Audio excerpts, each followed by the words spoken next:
Hello everyone.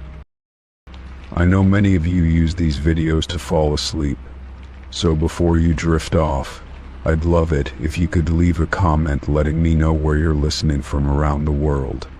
Also, don't forget to like and subscribe if you're enjoying this video.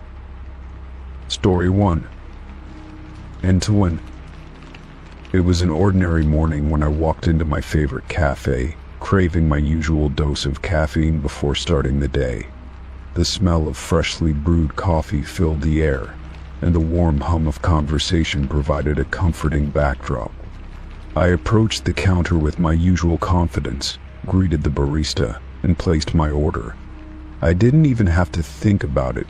I had been coming here for so long that my drink was almost second nature to them. The barista, however, looked at me with a strange smile, as though they were seeing me for the first time. When they asked for my name, I gave it to them as usual, assuming everything was normal. But instead of repeating my name or jotting it down on the cup, the barista tilted their head slightly and said, "No, that's not your name." I froze for a moment, unsure if I had misheard them. "What do you mean?" I asked, my voice tinged with confusion. The barista didn't falter. "Your name is Daniel," they said confidently, as though they had known me their whole life. My actual name isn't even close to Daniel, and I felt an odd chill creep down my spine. I laughed nervously, assuming it was some kind of joke. "That's not my name," I said, my voice firmer this time. But the barista's expression didn't change. They looked at me as if they pitied me for not knowing my own name. "You've always been Daniel," they replied calmly. Their certainty was unnerving. I glanced around the cafe, hoping someone would chime in or laugh to indicate this was all a prank, but no one seemed to notice. Customers went about their business as though nothing unusual was happening. I felt a knot form in my stomach. "No," I insisted, "that's not my name." The barista smiled faintly, as if humoring a child. "You can call yourself whatever you want," they said, "but I know who you are." Their words sent a wave of unease through me. I didn't know what they meant by that, and I didn't want to stick around to find out. I considered walking away and leaving the cafe altogether, but my curiosity got the better of me. The barista prepared my usual drink, and when they handed it to me, the cup had Daniel written across the side in bold letters. My hands trembled slightly as I took the cup, staring at the name. It wasn't mine, and yet it was there, written as if it had always belonged to me. "Enjoy your coffee, Daniel," the barista said cheerfully, as though the entire exchange had been perfectly normal. I muttered a thank you and retreated to a corner table, my thoughts racing. Sitting down, I tried to process what had just happened. Maybe the barista had mistaken me for someone else. Perhaps Daniel was a regular customer who looked similar to me, and the barista had mixed us up. But no matter how much I tried to rationalize it, the confidence in their voice and the way they had dismissed my own name didn't feel like a simple mistake. It felt deliberate, intentional, as if they truly believed I was someone else. I glanced around the cafe, scanning the faces of the other patrons. No one seemed to notice or care about my strange encounter. Everyone was engrossed in their own conversations, their laptops, or their books. I couldn't shake the feeling that something was off, as though the world had shifted slightly and I was the only one who realized it. I sipped my coffee, hoping the familiar taste would ground me, but even that felt different, like it wasn't quite my usual order. As I sat there, my mind spiraled with questions. Why had the barista insisted I was Daniel? Had they seen me before and made some sort of connection, or was this their way of playing a cruel joke? But the way they had spoken didn't feel like a prank. It felt like they truly believed what they were saying. And why had they been so insistent, even when I corrected them? It was as if they knew something about me that I didn't. The more I thought about it, the more uneasy I became. What if this wasn't just a mistake? What if it was something more? I began to question myself, my identity, my memories. I knew who I was, or at least, I thought I did. But the certainty in the barista's voice had planted a seed of doubt in my mind. Was there a chance they knew something about me that I didn't? It seemed ridiculous, but I couldn't shake the thought. I finished my coffee quickly, unable to sit in the cafe any longer. As I left, I glanced back at the counter, half expecting the barista to be watching me. But they were busy with another customer, acting as if nothing had happened. The rest of my day passed in a haze, the encounter replaying in my mind over and over. Every time I saw the cup with Daniel written on it, I felt a strange sense of disconnection from myself, as though the name was trying to tell me something. That night, I lay in bed, unable to sleep. I kept thinking about the barista's words and the strange way they had looked at me.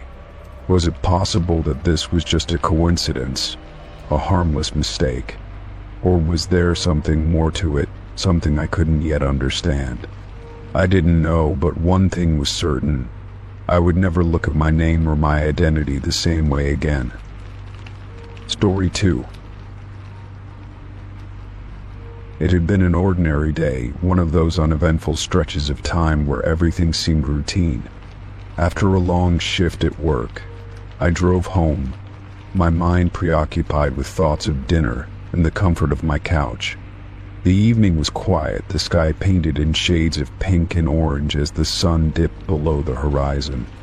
I turned into my driveway, the crunch of gravel under my tires providing a soothing rhythm after a hectic day. Pulling the car into its usual spot, I sighed, glad to finally be home. As I gathered my belongings, a bag of groceries, and my work tote, I glanced at the passenger seat to ensure I hadn't left anything behind. That was when I noticed it, a set of keys sitting in plain sight on the front seat. My heart skipped a beat. They were not my keys. I froze, my mind racing as I tried to make sense of what I was seeing. The keys were attached to a nondescript black keychain, and they definitely did not belong to me. I always kept my spare keys in a drawer inside the house, and no one else had access to my car. I put down my bags and opened the car door, leaning in to get a closer look at the unfamiliar set. They were just sitting there, as though someone had placed them there intentionally. My first thought was that I must have dropped them by mistake, but the moment I picked them up, I knew that was impossible. The weight and feel of the keys were foreign. There were at least 3 keys on the ring, one that looked like it belonged to a house, another to a car, and a third that I could not immediately identify. I inspected them closely, searching for any sort of identifying marks, but there was nothing. No keychain with a name or phone number, nothing to suggest who they might belong to. I felt a chill creep over me as I considered the implications. How had these keys ended up in my car? I had locked the doors when I left it in the office parking lot earlier in the day, and no one should have had access to the vehicle. Was it possible that someone had broken in? But if so, why would they leave keys behind instead of taking something valuable? Nothing else seemed out of place. My wallet was still in the glove compartment, and my work files were undisturbed. It was as if the keys had materialized out of thin air. Feeling uneasy, I stepped back and looked around my driveway. The neighborhood was quiet, the only sound the faint rustle of leaves in the evening breeze. My house stood in its usual stillness, the windows glowing softly with the light I had left on earlier. Everything appeared normal, yet I could not shake the sense that something was off. I checked my surroundings once more before returning to the car, locking the doors again just in case. With the keys in hand, I walked up to the house, my mind racing with questions. Once inside, I placed the keys on the kitchen counter and stared at them, as if they might offer some kind of explanation. I tried to think of any logical reason why they would have been in my car. Had someone mistaken my vehicle for their own and left their keys behind? That seemed unlikely, as my car was fairly unique, a bright blue sedan that stood out in the sea of neutral-toned vehicles. Had someone been trying to send me a message? The thought sent a shiver down my spine. If that was the case, what were they trying to say? I considered calling a friend to share what had happened, but I hesitated. What would I even say?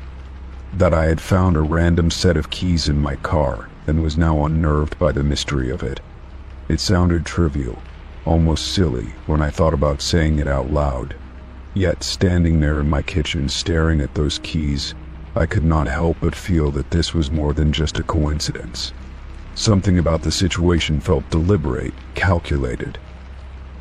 That night, I found it difficult to sleep. Every creak and groan of the house seemed amplified, and I could not shake the feeling that I was being watched. I kept thinking about the keys and the strange circumstances of their appearance. Were they part of some larger plan?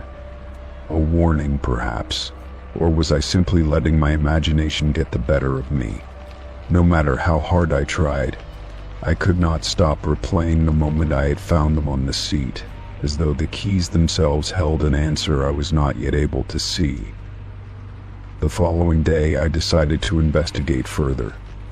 I took the keys to a locksmith, hoping they might be able to provide some insight.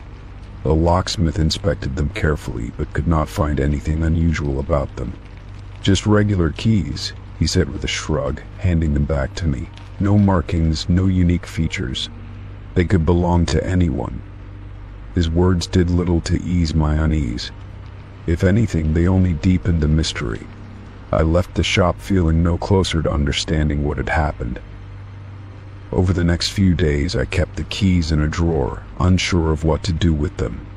I debated throwing them away, but hesitated, feeling as though I might be discarding an important clue.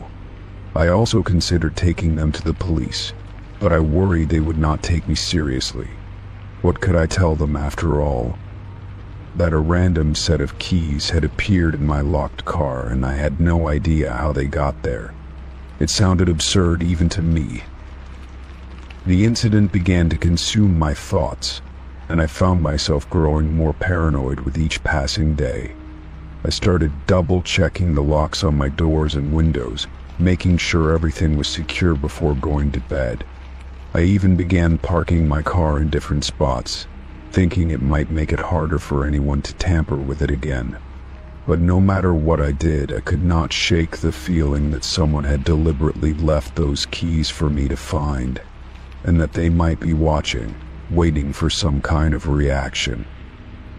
To this day, I still do not know where the keys came from or who they belong to.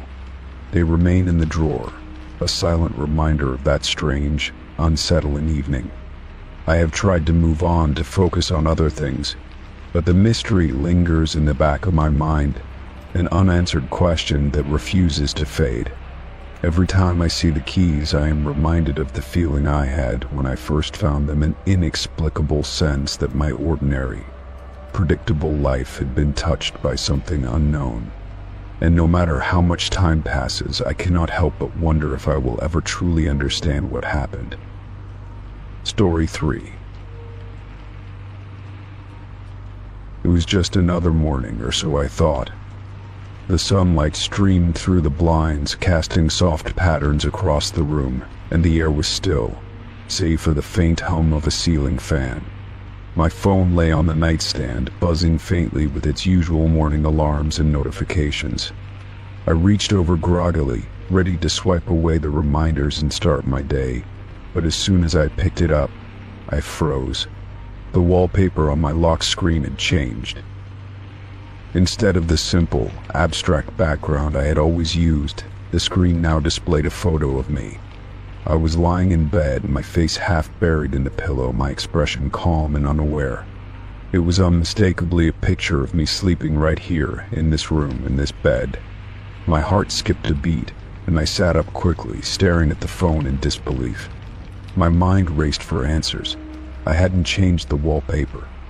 Who could have taken this picture? How had it ended up here? The photo was hauntingly clear, as if taken up close in perfect lighting. Every detail was sharp, the strands of hair across my face, the faint creases in the pillowcase, even the soft glow of the bedside lamp in the background. It felt disturbingly intimate, like whoever had taken it had been mere inches away from me. I tapped the screen to unlock the phone, but my hands were trembling. My pulse quickened as I tried to figure out how this could have happened. Was it a prank? Had someone broken into my home while I was asleep? The thought sent a chill down my spine. Once I unlocked the phone, I immediately checked the photo gallery, hoping to find some clue about where the image had come from. But there was nothing. The photo wasn't in my camera roll or any of my albums. It was as if it had been placed directly onto my wallpaper, bypassing every logical step.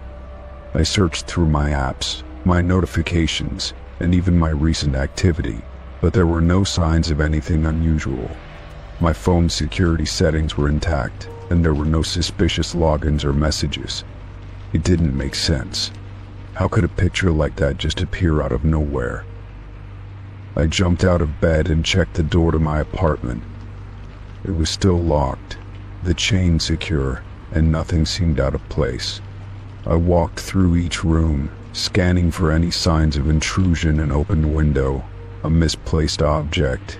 Anything but everything was as I had left it the night before. The realization that someone might have been in my room, standing over me while I slept, sent a wave of nausea through me. I couldn't shake the feeling that I was being watched, even now. My skin prickled, and I kept glancing over my shoulder, half expecting to see someone lurking in the shadows. I returned to the bedroom and sat on the edge of the bed, my phone still clutched tightly in my hand. I didn't know what to do. Should I call someone? The police? What would I even tell them? That my phone's wallpaper had mysteriously changed to a photo of me sleeping.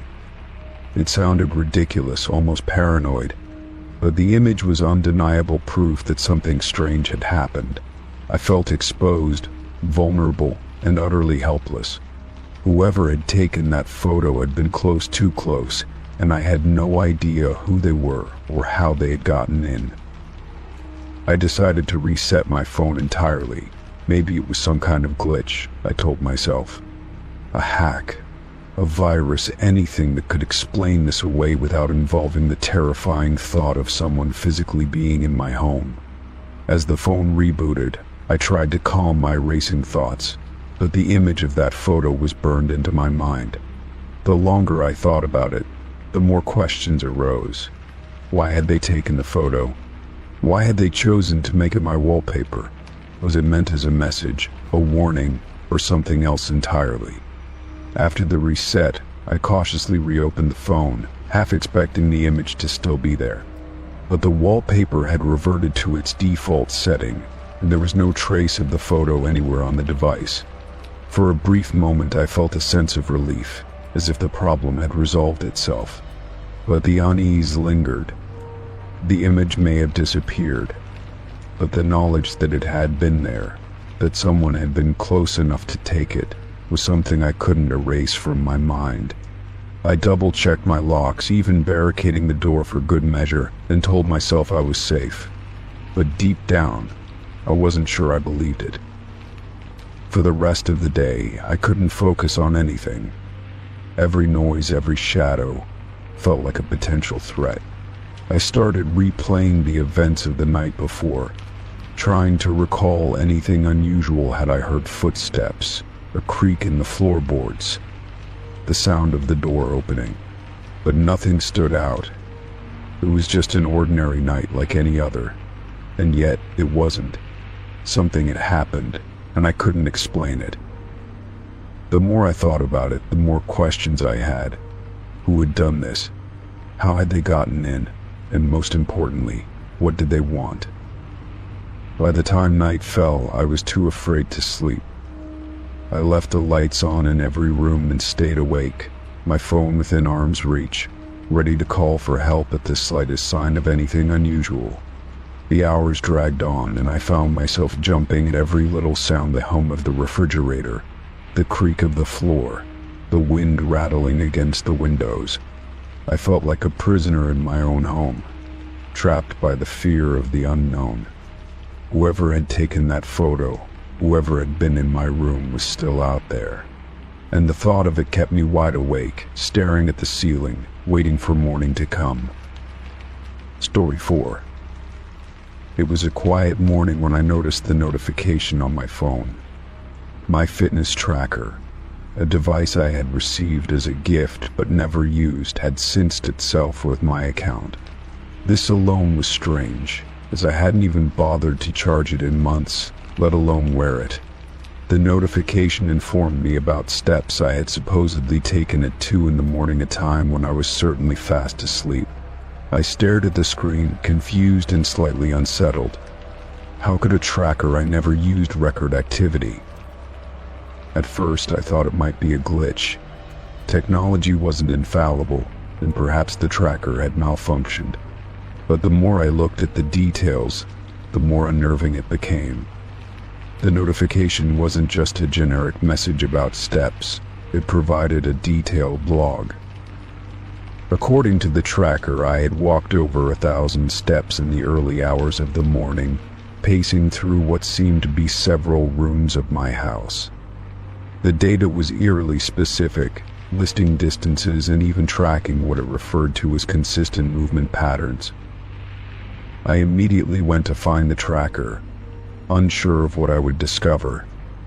It was exactly where I had left it, in a drawer in my desk, completely untouched. When I picked it up, it didn't even turn on. The battery had long since died, as I expected.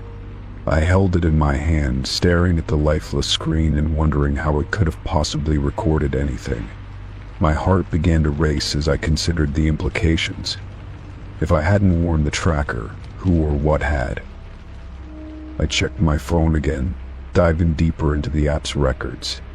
The data showed movement within the house, specifically around the living room, kitchen, and hallway.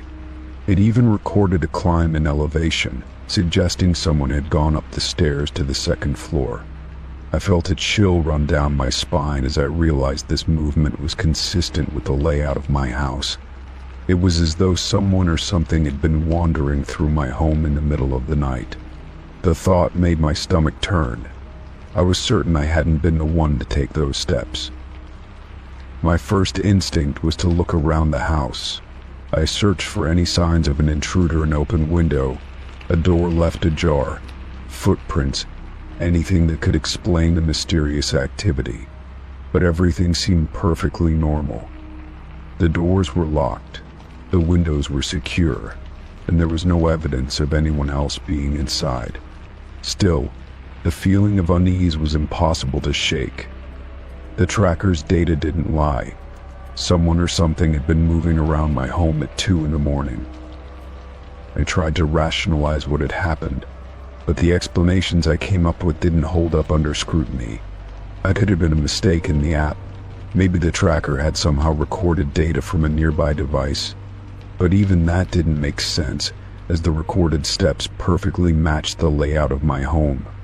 It was as if the tracker had been worn by someone who knew exactly where they were going, moving with purpose through the house while I slept. The thought made me feel vulnerable in a way I hadn't before.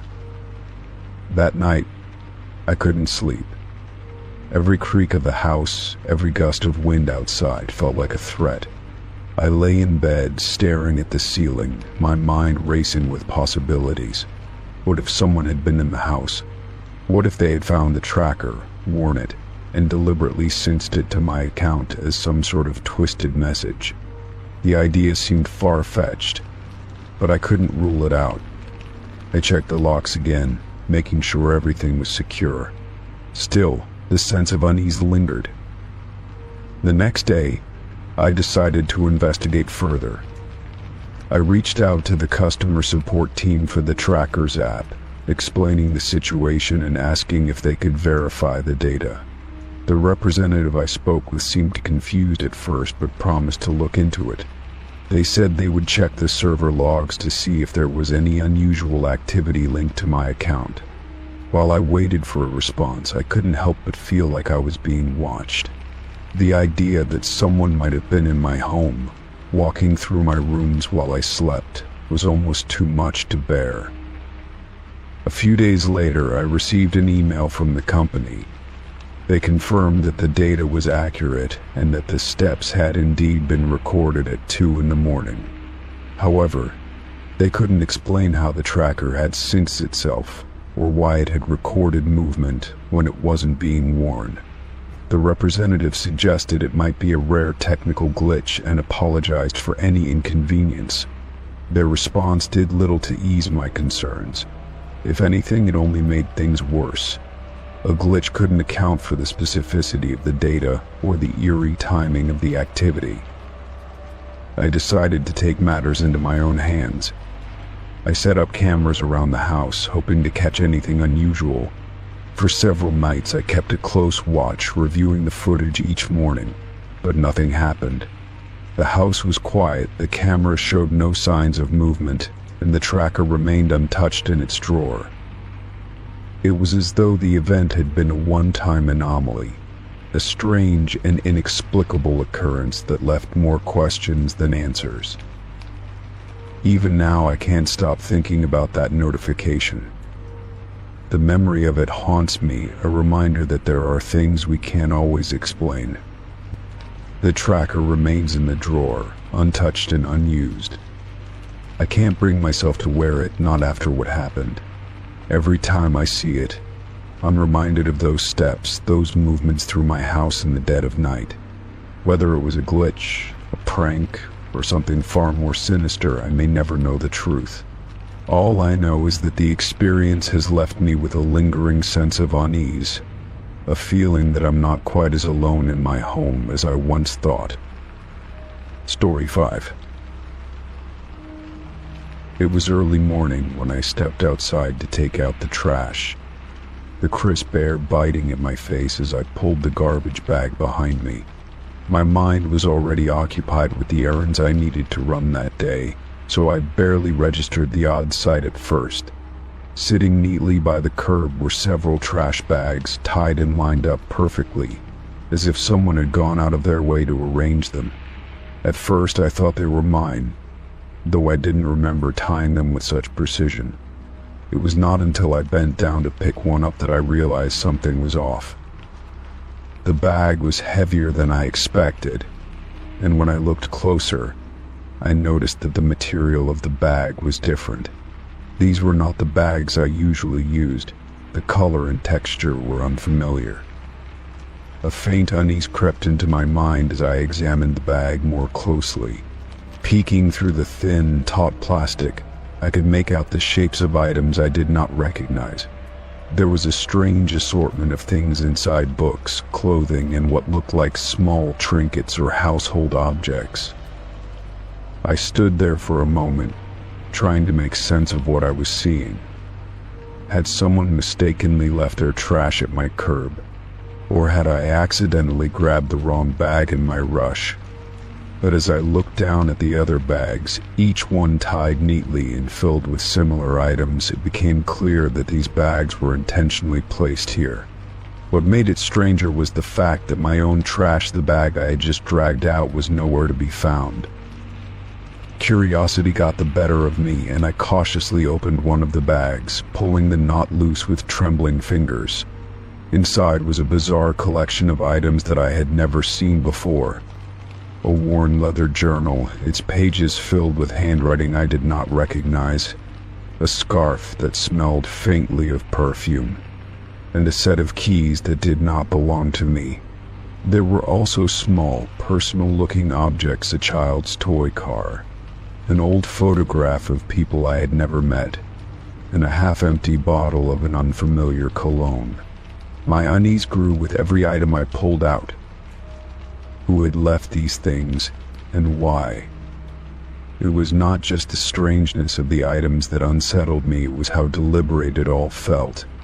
The way the bags were arranged, the careful way they had been tied, made it clear that this was not a random act.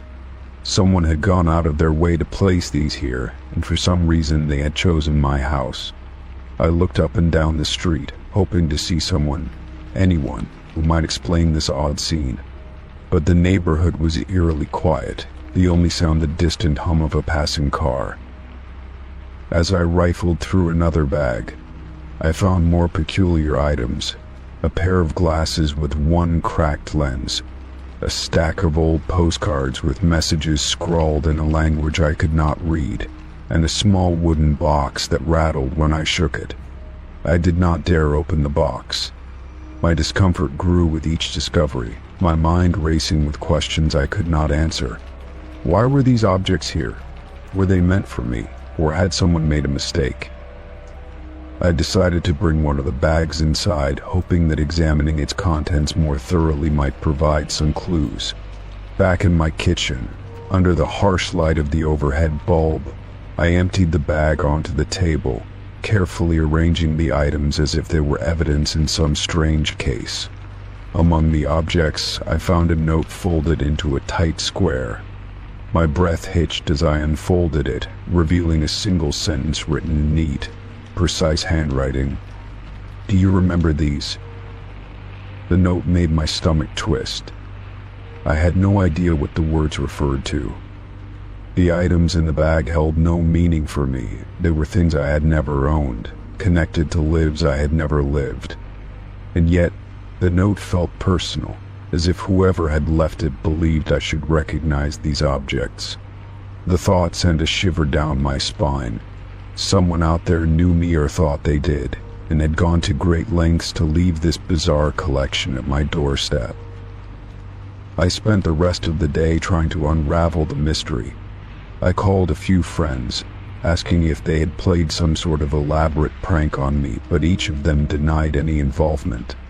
I even considered the possibility that someone had mistaken my house for someone else's, but that did not explain the note or the deliberate way the bags had been arranged. The more I thought about it, the more unsettling it became. It felt less like a mistake and more like a message. That night I could not sleep. Every creak of the house made me jump. Every shadow seemed to hold a hidden figure. I kept thinking about the items in the bags, trying to make sense of their connection to me. Who had left them? And what were they trying to say? The thought of someone standing outside my house in the dead of night, carefully placing those bags on my curb, sent a chill through me. It was not just the invasion of my space that unsettled me, it was the possibility that they had been watching me, learning enough about me to know where I lived and what might on.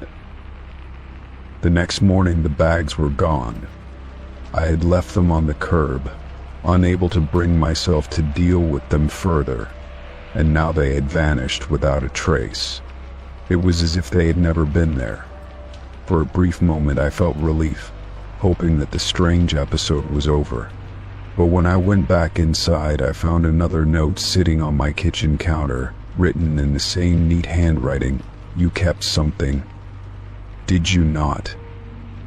My blood ran cold. I had kept the journal, intending to look through it more thoroughly when I had the time, but now it felt like a mistake. Whoever had left the bags knew what I had done, knew that I had taken something from their carefully curated collection. The note was not just a question, it was a challenge, a reminder that this was not over.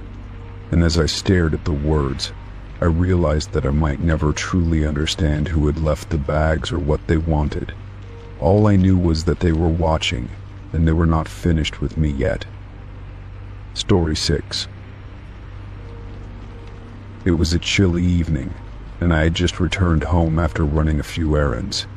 The first thing I did when I walked through the door was reach for my coat hanger by the entryway, intending to hang up my jacket. But as my hand brushed the fabric of the coat already on the hanger, I froze. It wasn't my coat, or at least, it didn't seem to be. At first glance, it looked identical to the one I had left there earlier that morning, but something about it felt different. My coat was familiar to me, every scuff and crease a small reminder of the time I had spent wearing it. This one looked new, as though it had been freshly purchased and placed there deliberately. I took it off the hanger and held it up for closer inspection. The cut and color were exactly the same as my coat, down to the worn cuffs and slightly faded stitching. But when I ran my fingers along the inside lining, I noticed subtle differences. The texture felt smoother, newer, The pockets, too, were deeper than I remembered, and as I patted them down, I discovered something inside a piece of paper folded neatly into a square. My breath hitched as I carefully unfolded it, revealing a handwritten note in faint, spidery handwriting. It read, "You'll need this one." No signature, no explanation, just those 4 words, cryptic and unsettling. I stood there for a moment, staring at the note, my mind racing. Who could have done this? My apartment was locked, and there was no sign of forced entry. No one else had a key except for me, as far as I knew. I looked at the hanger again, wondering if I was imagining things. Maybe I had accidentally grabbed someone else's coat earlier in the day. But that didn't make sense. I hadn't taken we need to talk about last night. I froze for a moment, trying to piece together any memory of the previous evening, but nothing came to mind. I hadn't seen my neighbor, hadn't even thought about them, and certainly hadn't done anything that would warrant such an odd message. I stared at the note, feeling a strange sense of unease. I tried to brush it off as some kind of mistake, maybe it was meant for someone else. But the more I looked at it, the more it seemed impossible that it was anything but directed at me. My mind raced as I tried to think back to the night before. I had stayed in, watched TV, and then gone to bed early. No late-night visitors, no strange noises, nothing unusual at all. So why would my neighbor say we needed to talk? After a few minutes of staring at the note, I felt compelled to go over and speak with them. Maybe it was a misunderstanding, or perhaps they had mistakenly thought I was involved in something. I hadn't had any interaction with them before, other than the usual polite nods when we crossed paths in the hallway, so I was unsure how to approach them. But curiosity got the better of me, and I decided to knock on their door. I knocked 3 times, each tap of my knuckles seeming louder than the last. The silence on the other side made me uneasy, but I waited, hoping to hear movement. A few moments later I knocked again, a little harder this time. Still nothing. I checked the time early in the afternoon and figured they had to be home. Their car was parked outside, so they weren't gone for the day. I wasn't sure what to do next. Should I leave the note at their door? Should I try again later? I stood there for a while, my mind spinning with questions. What could they possibly want to talk about? Why didn't they just call or knock on my door instead of leaving such a cryptic message? And why did it feel like something wasn't right? I glanced up and down the hallway, trying to shake the uneasy feeling that had taken hold of me. Everything looked the same as always, but there was something off about the silence, as though the building itself was holding its breath. I decided to return to my apartment, hoping that when I checked again, my neighbor would have answered. I spent the rest of the day going about my routine, trying not to let the note dominate my thoughts. But it was no use. I couldn't stop wondering what they meant. The more I thought about it, the more I began to question everything. Had I missed something? Had I done something in my sleep that I couldn't remember? Later that evening, I was making dinner when I heard a knock at my door. I froze, my heart skipping a beat. It was soft, tentative, but unmistakably there. I hurried to answer, half expecting it to be my neighbor, finally coming to explain. But when I opened the door, no one was there. I glanced down the hallway but saw nothing. Just the usual quiet, empty space. My heart raced as I stepped outside to check, but there was no one in sight. Puzzled, I closed the door and leaned against it, trying to catch my breath. Was it my mind playing tricks on me? Had I imagined the knock? I checked the locks on the door and double-checked the windows, making sure everything was secure. The silence in the apartment felt heavy now, suffocating, as though something was lurking just out of sight. I couldn't shake the feeling that I was being watched. The next day, I received another note. This one was taped to my door as well, but this time, the handwriting was different, more frantic, as though someone was in a hurry. It read, You shouldn't have ignored me. It's too late now."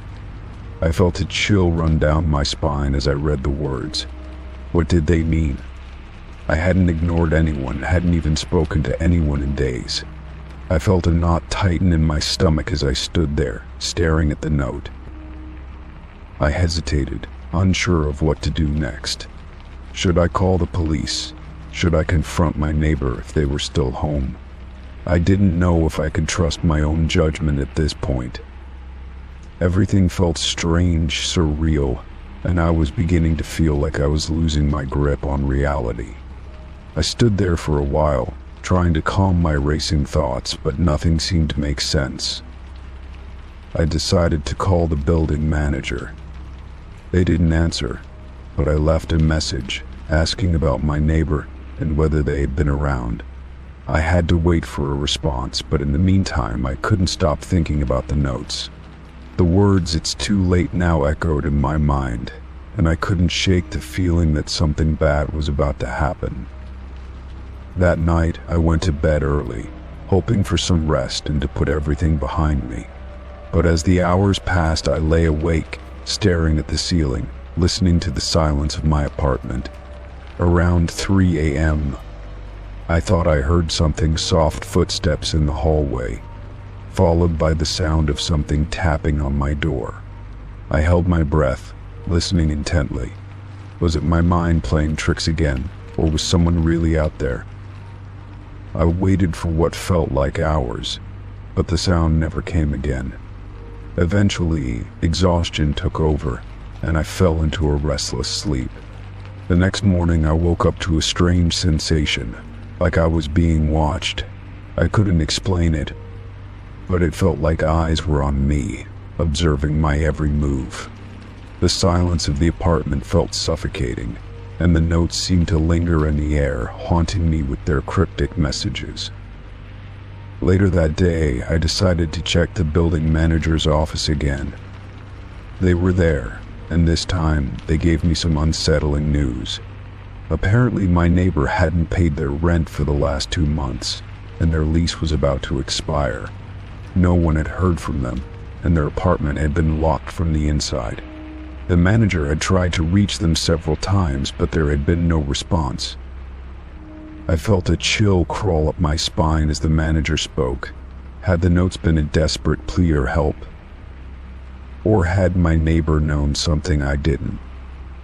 I wasn't sure, but one thing was certain. Something was very wrong, and I was somehow caught in the middle of it. I haven't seen my neighbor since that day. Their apartment remains empty, and the hallway feels quieter than ever. The notes stopped coming, but the unease never left. Every time I hear a knock on my door, my heart races, and I can't help but wonder if it's them, or something else entirely. Story 2. I woke up groggy, the pale light of the morning creeping through the curtains.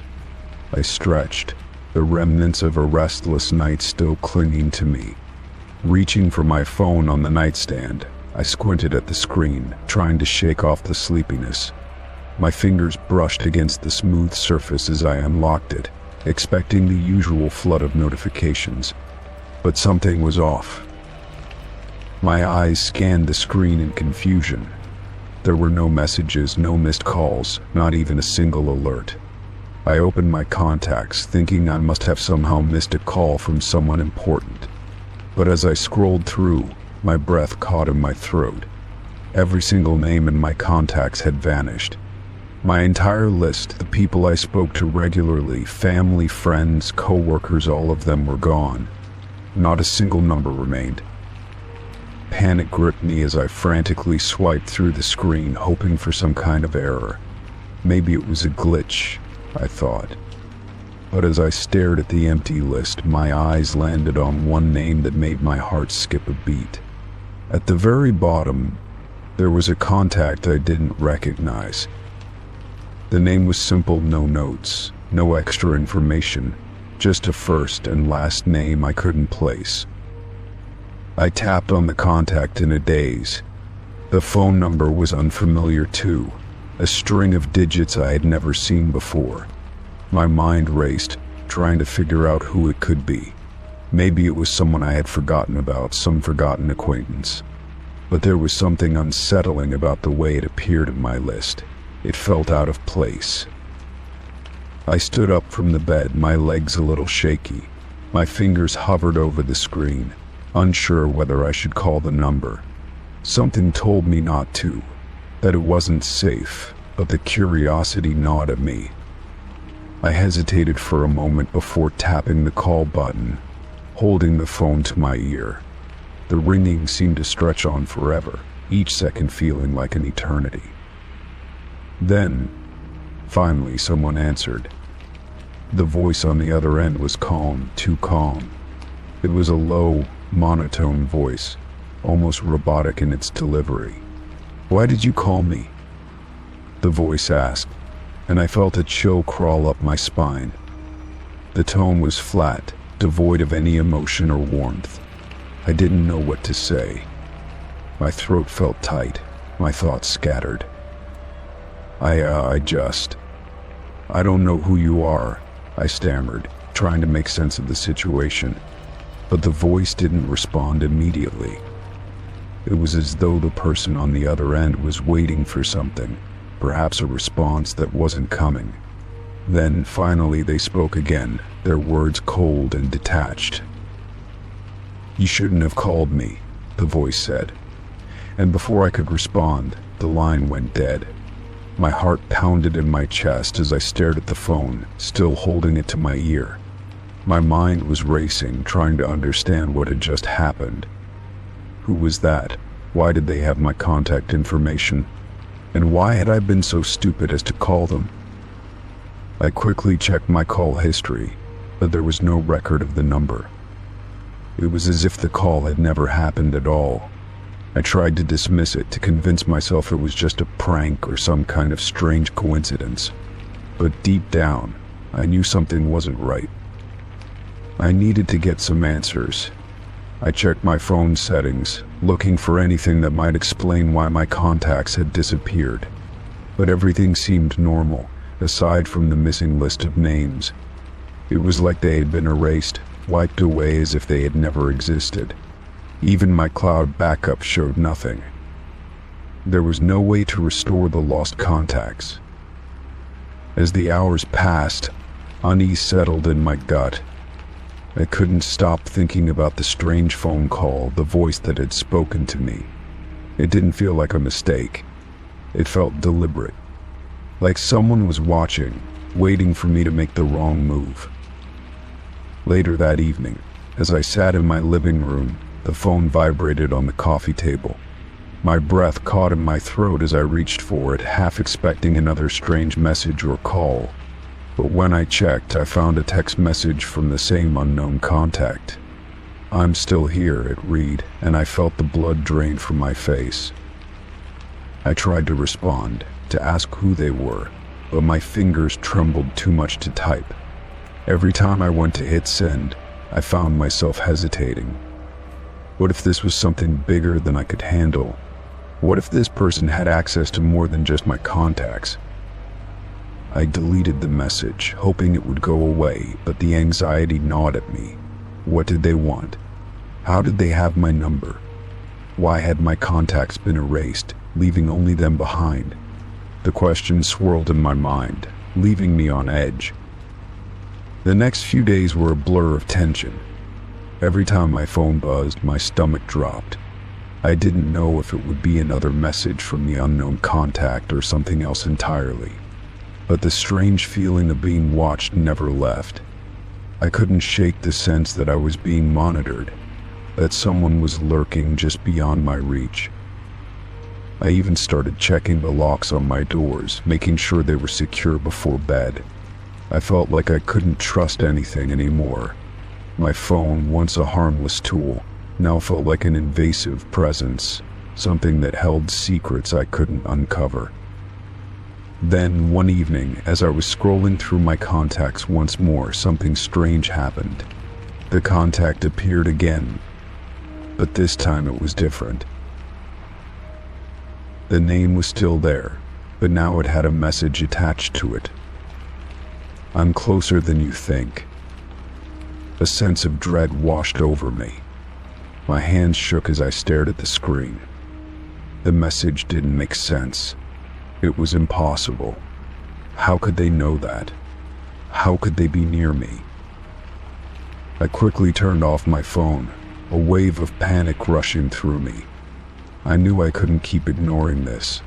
Something was happening, and I wasn't sure I could stop it. All I knew was that I needed to get away from the phone, from whatever it was that had erased my contacts and left behind this mystery. But the fear that had been growing inside me only deepened. I couldn't run from it. It had already found its way inside, and somehow I knew it wasn't going to let me go. Story 3. It was a Wednesday afternoon when I first saw it. The sun was low in the sky, casting a soft golden hue over the neighborhood.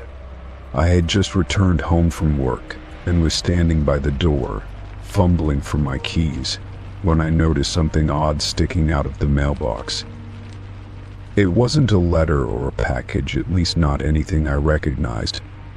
Instead, it was a plain envelope, unmarked, with no name or return address.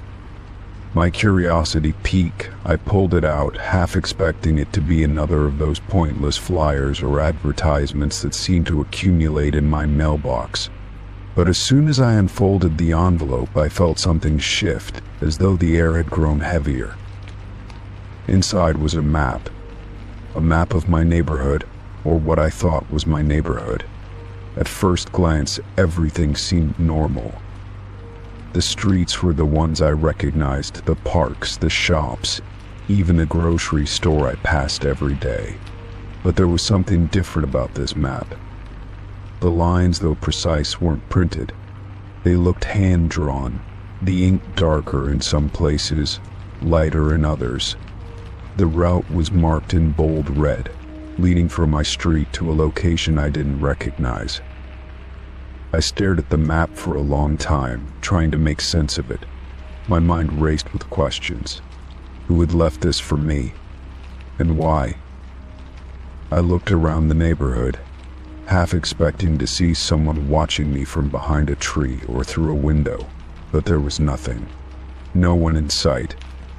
I tucked the map back into the envelope and went inside, closing the door behind me with a soft click.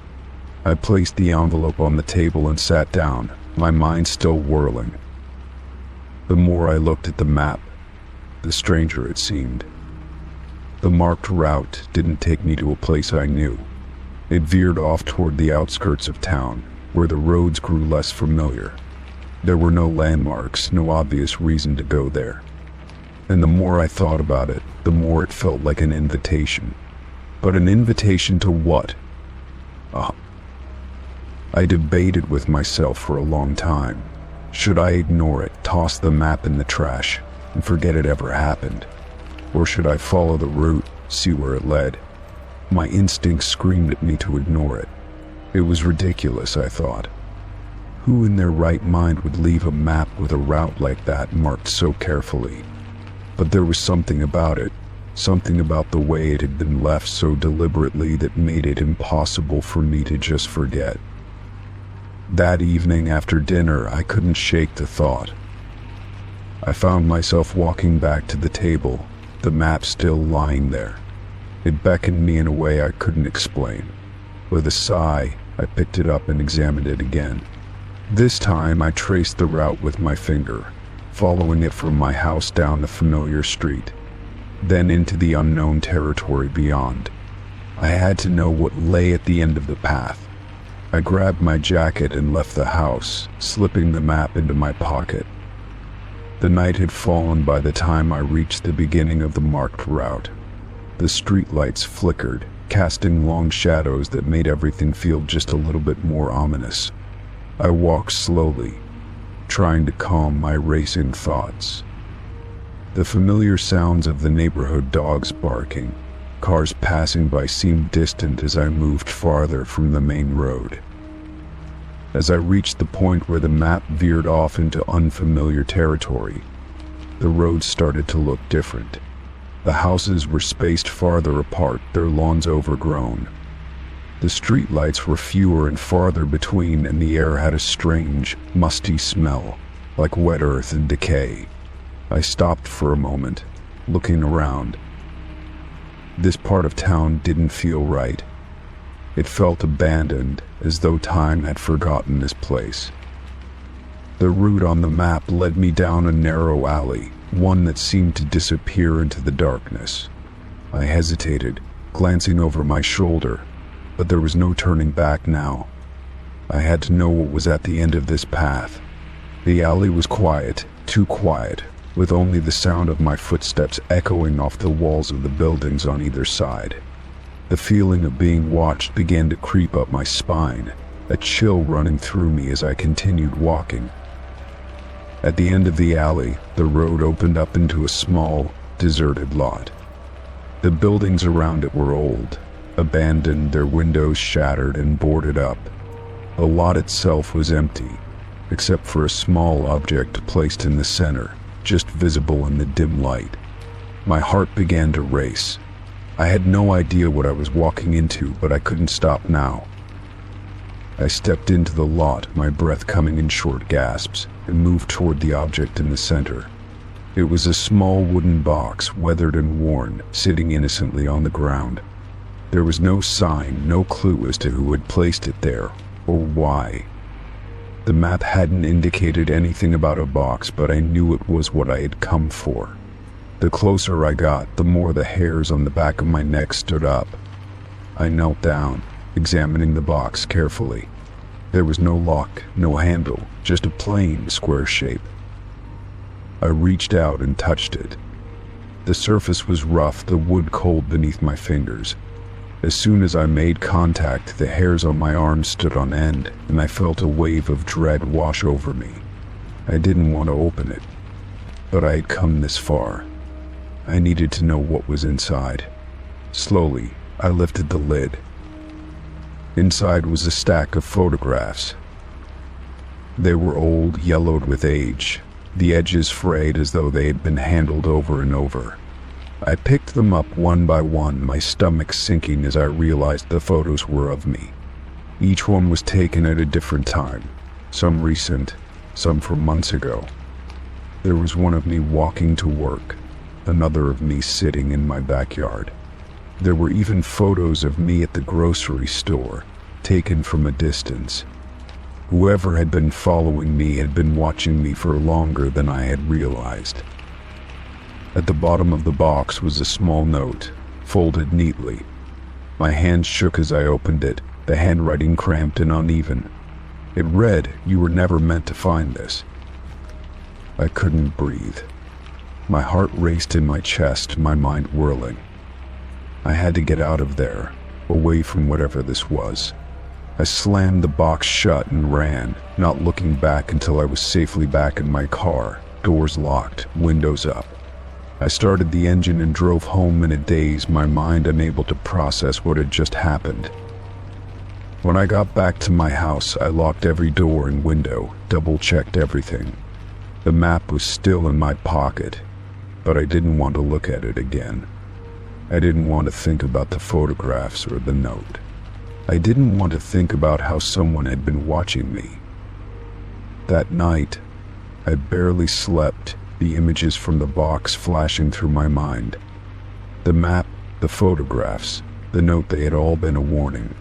But from whom? And why? I had no answers, only questions, and the unsettling feeling that whatever this was, it wasn't over. It had only just begun. Story 4. I woke up, feeling disoriented, and reached for my phone, hoping to check the time and see if I had gotten enough sleep. As the screen lit up, I saw a notification from my fitness tracker. It read, "Great run. 3.2 miles completed at 2:13 a.m. My heart skipped a beat. I couldn't remember going for a run the night before. I hadn't left the house, not even for a walk, and certainly not at 2 a.m. The last thing I remembered was falling asleep on the couch after watching a movie. I rubbed my eyes, trying to clear the haze, and opened the app to see the details. The run wasn't just an error. It was documented with precise details, distance, pace, and even the route. The app showed my pace was faster than what I had ever managed, and I had completed the run in an impressive time for my usual speed. The map even pointed the exact route I would take when I did go for a jog around the neighborhood. I knew this path well. It was my usual route when I tried to get in some exercise. But I hadn't taken it last night. Of that I was sure. I stared at the screen, trying to make sense of it. Was it a glitch? Could the app have somehow tracked a run I didn't actually take? I checked the details again, zooming in on the map. The route was accurate, the time exactly what the tracker said, but I had stayed home. I had watched TV until I fell asleep, and I hadn't gone anywhere. The more I thought about it, the less logical it seemed. I hadn't been awake at 2 a.m., so how could I have run that distance without even remembering it? My heart raced. Was I sleepwalking? Could I have gotten up in my sleep and gone for a run? I had heard of people sleepwalking before, but never something this active. A run with detailed tracking seemed impossible. But what if it was true? I stood up, trying to shake off the feeling of unease. I had to check my shoes. The idea of me running without remembering it was unsettling. So I walked to the entryway and looked at my running shoes, which I always left neatly by the door. They were still there, undisturbed, but I couldn't shake the feeling that something was off. I needed to understand what had happened, so I decided to check my security cameras. I had cameras outside the house, set up for peace of mind. Maybe they would give me some clue, some piece of evidence that would explain this strange run. I logged into the camera app on my phone, scrolling through the night's footage. The timestamp matched the run's time. At exactly 2:13 a.m. I saw someone move across the frame. A figure in jogging clothes running down the street. It was hard to make out their features, but I could tell it was a person, moving with a pace that seemed too fast for someone just out for a leisurely jog. The figure continued down the street, out of the camera's view, and I watched in stunned silence. I couldn't breathe for a moment. The person on the video wasn't a stranger. They looked like me. It wasn't just the clothes, the same running jacket and sneakers I wore. It was the way the figure moved, the rhythm of their stride. It looked like my own running form. But I hadn't been awake at that time. I hadn't left the house. I went back to the tracker, checking the details again. The map, the distance, the time, all the data was accurate. But how could that be possible? My mind raced through all the explanations, but none seemed to fit. Could someone have hacked my tracker, somehow using it to make it seem like I had run? But who would do that, and why? And how could they possibly know my exact running route? The whole thing felt like a nightmare. I felt a chill run through me as I recalled the times I had heard strange noises in the night, sounds that didn't make sense. Could I have been unknowingly awake during those moments, moving around the house or even outside? The idea of someone impersonating me, running around my neighborhood in the middle of the night, filled me with dread. But the most disturbing thought was that this wasn't the first time something like this had happened. The more I thought about it, the more I realized that I had been waking up with feelings of unease, like I had been somewhere, doing something, but couldn't remember it. I spent the rest of the morning in a fog, trying to make sense of the strange run. I checked the tracker again, but there were no more unexpected activities. The next few nights passed uneventfully, but then a week later it happened again. My fitness tracker recorded another run, this time at 3:08 a.m. My heart stopped when I saw the notification. I checked the footage from my cameras once again, but this time the figure was gone. No trace of anyone running outside, no indication that anyone had even been near my house. The unease lingered, and I felt like I was being watched, as if someone or something was waiting for me to figure out the mystery. But no matter how much I searched for answers, I couldn't find them. My running shoes remained where I left them, and my house stayed locked at night. Still, I couldn't shake the thought that someone was running in my place, or worse, that I was running without knowing it. And the more I tried to understand, the more I realized that I might never know the truth behind the runs that appeared on my fitness tracker in the dead of night. Story 5. It was a typical Tuesday evening when I returned home after a long day at work. I had groceries in one hand and a heavy bag of books in the other, my mind racing with the endless list of things I had to do. As I approached my front door, I reached into my pocket for my keys, but my fingers brushed against the empty fabric. For a split second, I stood frozen, my heart beginning to race. Where was my key? I always kept it in my pocket, or sometimes in my bag, but it was nowhere to be found. A rush of anxiety washed over me, and I turned toward the door. My eyes quickly scanned the ground, and that's when I noticed something that made my stomach drop. There, just barely visible beneath the edge of the doormat, was a glint of metal. My spare house key. The one I kept locked away inside in a small box to reread the messages. My anxiety deepened as I realized that the details they discussed were not things anyone could have known without being close by. They knew my habits, my schedule, and even the smallest, most mundane details of my day. Eventually, I decided to call a friend for advice. I hesitated to share too much over the phone, worried that whoever had sent the messages might be listening somehow. Instead, I vaguely described the situation, asking if they thought I should report it to the police. My friend was concerned and agreed that the messages sounded threatening, urging me to take immediate action. Their support gave me the courage to consider what steps to take next. The following morning, I went to the police station with screenshots of the text thread.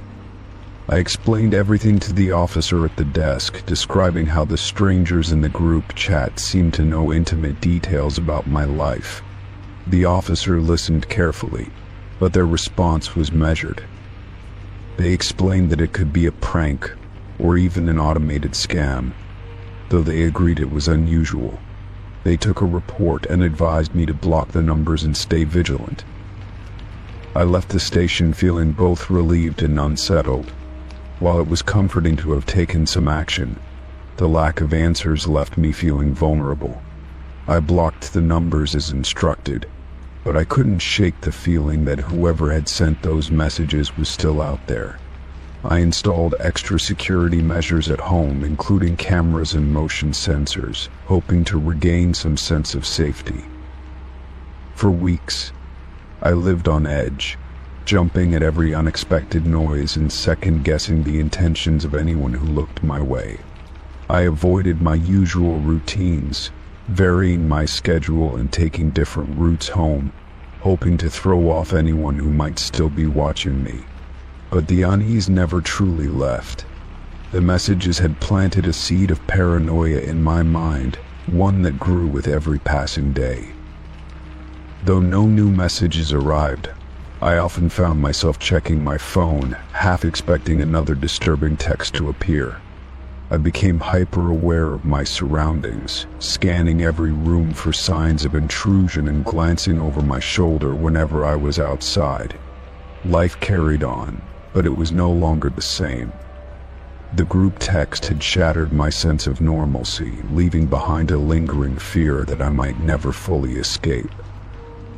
Story 8. The moment I looked at my credit card statement, confusion settled in. Among the usual grocery store purchases and online orders was a charge from a restaurant I had never been to. At first, I thought it might have been a mistake, a simple clerical error, perhaps someone else's bill mixed up with mine. But as I read further, my unease grew. The charge wasn't just some small oversight.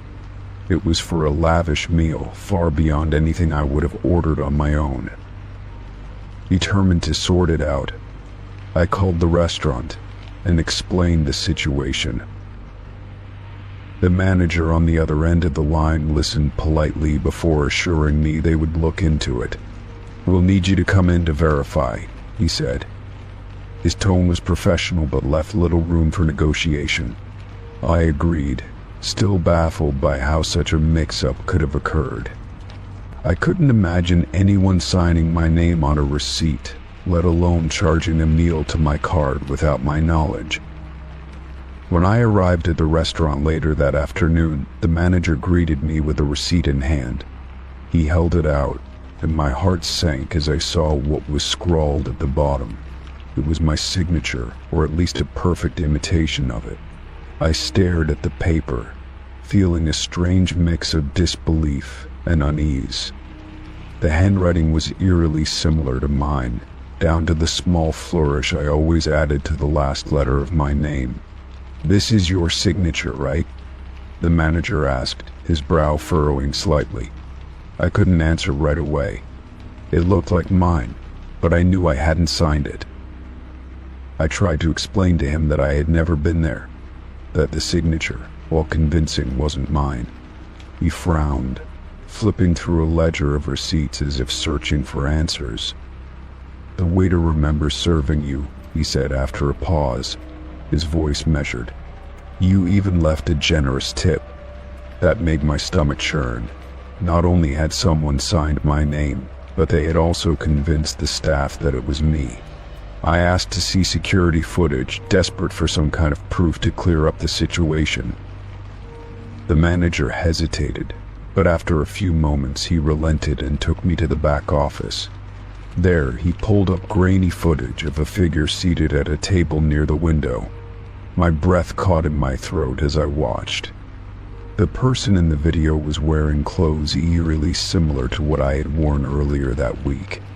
From a distance, their profile bore an unsettling resemblance to mine, just enough to make me doubt myself for a fleeting moment. But I knew it wasn't me. The timing of the footage didn't match. I had been at work during that period, with plenty of witnesses to back me up. I pointed this out to the manager, but he remained skeptical. "Mistakes happen," he said, his tone softening slightly. "Or are you sure you weren't here and just forgot?" The question made me feel absurdly defensive. How could I forget something like this? I racked my brain, trying to make sense of it, but nothing about the situation felt logical. Who could mimic my handwriting so perfectly? Who would go to the trouble of impersonating me for something as mundane as a restaurant meal? That evening, I checked my belongings to see if anything else had been tampered with. My wallet, my credit cards, even my ID, they were all where they should be. Nothing seemed out of place, which only deepened the mystery. If someone had stolen my card, why go to such lengths to return it without my noticing? And how had they managed to forge my signature so perfectly? It wasn't just a matter of copying my handwriting. The small details, the subtle nuances were spot on. Whoever did this knew me well, or at least they had studied me closely. In the days that followed, I became increasingly paranoid. Every time I saw my reflection, I wondered if someone else was out there mimicking me. I started second-guessing my memory, wondering if there was any chance I had been at the restaurant and forgotten. But deep down, I knew that wasn't possible. My routine was predictable, and I had no reason to visit that place. The whole thing felt like an elaborate prank or a calculated move designed to unsettle me. Weeks later, the restaurant called to inform me they couldn't find any further evidence to support my claim. The manager sounded apologetic but firm. "As far as we can tell, you were here," he said. "The charge will remain." I felt a mix of frustration and dread. It wasn't about the money anymore. It was about the nagging feeling that someone was playing a game I didn't understand. The thought that someone could impersonate me so perfectly and get away with it left me feeling exposed in a way I never had before. Even now, I find myself looking over my shoulder, scanning crowds for faces that seem too familiar. I wonder if I'll ever know who did it, or why. But more than anything, I wonder what else they might be planning, and if this was just the beginning of something far stranger than a forged signature on a receipt. Story 9. It started subtly, so subtly that I almost didn't notice it at first. Passing my neighbors on the street had always been a comforting ritual. Quick waves, polite smiles, the occasional friendly chat. We weren't especially close, but there was a certain familiarity, a rhythm to our interactions. One morning, I waved at Mr. Daniels, the elderly man who lived across the street and often watered his garden at sunrise. He didn't wave back. He just looked at me, squinting slightly, before turning away and resuming his work. I chalked it up to a bad mood or failing eyesight. After all, he was getting on in years. But then it happened again. A few days later, I saw Mrs. Franklin walking her small, yappy dog along the sidewalk. She had always been cheerful, the type to stop and chat about the weather or her latest baking project. When I greeted her, she stopped, frowned, and then said, "Sorry, do I know you?" Her words hit me like a cold gust of wind. I laughed awkwardly, thinking it was a joke, but her expression didn't change. She looked genuinely puzzled, as if she had never seen me before in her life. I stumbled through a response, something about being her neighbor for years, but she just shook her head and walked away, her dog tugging her along. By the end of the week, it was clear that something was wrong. The neighbors I had known for years, people who had shared smiles and pleasantries with me, now looked at me like I was a stranger. Mr. Daniels, Mrs. Franklin, the couple next door, they all acted like they didn't recognize me. At first, I thought it was some kind of elaborate prank, but the confusion in their eyes seemed too genuine. It wasn't just that they didn't greet me anymore. They actively avoided me. If I waved or said hello, they would either ignore me or respond.